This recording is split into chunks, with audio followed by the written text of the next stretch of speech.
ഇറാനുമായി വെടിനിർത്തലിലെത്തിയ ധാരണാപത്രം അവസാനിച്ചതായി പ്രഖ്യാപിച്ച് US പ്രസിഡന്റ് ഡൊണാൾഡ് ട്രംപ്. ഇറാനുമായുള്ള ഇടപാടുകൾ വെറും സമയം പാഴാക്കലാണെന്നും നാറ്റോ ഉച്ചകോടിയുടെ ഭാഗമായി തുർക്കിയയിലെ അങ്കാറയിൽ ട്രംപ് മാധ്യമങ്ങളോട് പറഞ്ഞു. പശ്ചിമേഷ്യയിൽ വീണ്ടും സംഘർഷ സാഹചര്യം ഉരുണ്ടുകൂടുന്നതിനിടെയാണ് ധാരണാപത്രം അവസാനിച്ചതായി ട്രംപിന്റെ പ്രസ്താവന. കഴിഞ്ഞ രാത്രി ഇറാനെ ശക്തമായി ആക്രമിച്ചതായി ട്രംപ് പറഞ്ഞു.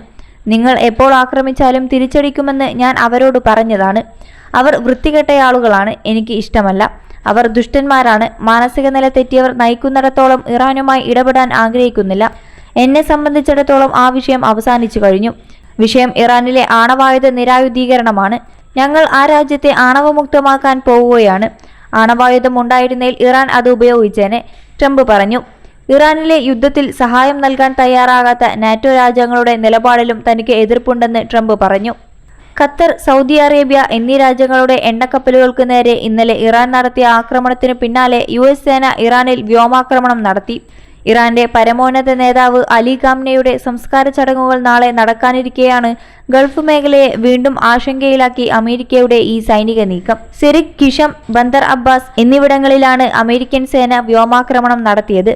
ഹോർമുസിൽ കപ്പലുകൾക്ക് നേരെയുണ്ടായ ഇറാന്റെ ആക്രമണത്തിനുള്ള ശക്തമായ തിരിച്ചടിയാണതെന്ന് US സെൻട്രൽ കമാൻഡ് പറഞ്ഞിരുന്നു.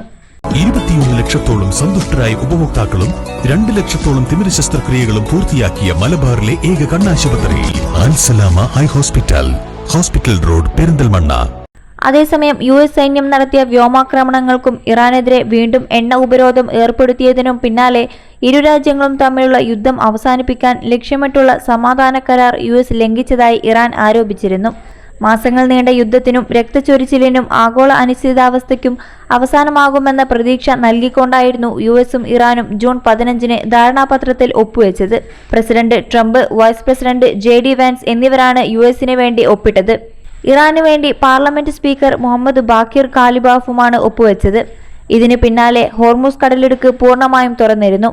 എന്നാൽ സമാധാന സാഹചര്യത്തിന് ആഴ്ചകളുടെ ആയുസ് മാത്രം നൽകിക്കൊണ്ടാണ് ഇരുപക്ഷവും വീണ്ടും ആക്രമണം ആരംഭിച്ചതും ധാരണാപത്രം അവസാനിച്ചതായി ട്രംപ് പ്രഖ്യാപിക്കുകയും ചെയ്തിരുന്നത്.